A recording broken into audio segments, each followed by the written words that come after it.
Welcome to I news. Bangladesh చరిత్రలో అత్యంత కీలకమైన వివాదాస్పదమైన ఎన్నికలకు రంగం సిద్ధమైంది. షేక్ హసీనా పతనం తర్వాత వస్తున్న ఈ తొలి సార్వత్రిక ఎన్నికలపై ప్రపంచ దేశాల దృష్టి నెలకొంది. ఎన్నికల షెడ్యూల్ ప్రకటించిన నాటి నుండి హింసాకాండతో వణుకుతున్న బంగ్లాదేశ్ లో ఫిబ్రవరి 12న పోలింగ్ జరగనుంది. అవామీ లీగ్ పై నిషేధం, పెచ్చుమీరిన రాజకీయ హత్యల నేపథ్యంలో 9 లక్షల మంది భద్రతా సిబ్బంది పహారాలో ఈ ప్రజాస్వామ్య ప్రక్రియ ఎలా సాగబోతోంది? ఇప్పుడు స్పెషల్ స్టోరీలో చూద్దాం. బంగ్లాదేశ్ వీధులు ఇప్పుడు సైనిక కవాతులతో ప్రతిధ్వనిస్తున్నాయి. ఆగస్టు 2024లో సంభవించిన ప్రజా విప్లవం తర్వాత ప్రొఫెసర్ మహమ్మద్ యూనస్ నేతృత్వంలోని మధ్యంతర ప్రభుత్వం దేశాన్ని ఎన్నికల దిశగా నడిపిస్తోంది. ఫిబ్రవరి 12న జరగబోయే 13వ జాతీయ పార్లమెంటరీ ఎన్నికలలో సుమారు 12.7 కోట్ల మంది ఓటర్లు తమ ఓటు హక్కును వినియోగించుకోనున్నారు.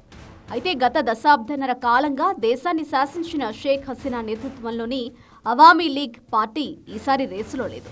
ఆ పార్టీ కార్యకలాపాలపై మధ్యంతర ప్రభుత్వం విధించిన నిషేధం ఆ పార్టీ మద్దతుదారులను తీవ్ర అసంతృప్తికి గురిచేస్తోంది.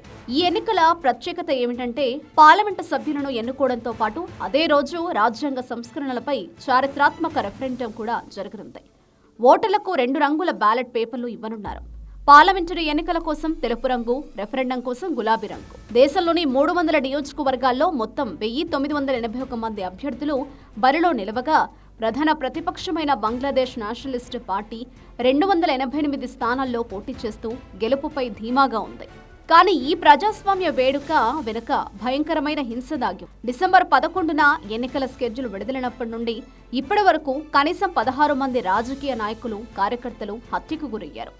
వేలాది సంఘటనల్లో వందలాది మంది గాయపడ్డారు. ముఖ్యంగా ఉత్తర బంగ్లాదేశ్లోని షేర్పూర్ జిల్లాలో జమాతే ఇస్లామీ, బీఎన్పీ కార్యకర్తల మధ్య జరిగిన ఘర్షణల్లో ఒక స్థానిక నాయకుడు ప్రాణాలు కోల్పోవడం ఉద్రిక్తతలకు పరాకాష్ఠగా మారింది. ఈ హింసాకాండను అరికట్టేందుకు ప్రభుత్వం మునుపెన్నడూ లేని విధంగా 9 లక్షల మందికి పైగా భద్రతా బలగాలను మోహరించింది.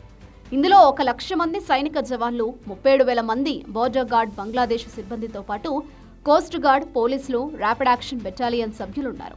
దాదాపు 43,000 పోలింగ్ స్టేషన్ల వద్ద నిరంతర నిఘా ఉంచేందుకు సీసీటీవీ కెమెరాలను, డ్రోన్లను ఉపయోగిస్తున్నారు. అంతర్జాతీయ సమాజం, ముఖ్యంగా భారత్ ఈ పరిణామాలను నిశితంగా గమనిస్తోంది. బంగ్లాదేశ్లో పెరుగుతున్న మైనారిటీలపై దాడులు తీవ్రవాద శక్తుల ప్రాబల్యం భారత్ భద్రతకు సవాల్గా మారనున్నాయన్న ఆందోళనలు వ్యక్తమవుతున్నాయి. మరోవైపు అమెరికా, ఇతర పాశ్చాత్య దేశాలు ఈ ఎన్నికలు ఎంతవరకు పారదర్శకంగా జరుగుతాయో అని వేచి చూస్తున్నాయి. అవామీ లీగ్ లేని ఎన్నికలు బంగ్లాదేశ్లో శాంతిని నెలకొల్పుతాయా లేక మరిన్ని వైషమ్యాలకు దారితీస్తాయా అన్నది ఫిబ్రవరి 12న తేలిపోనుంది.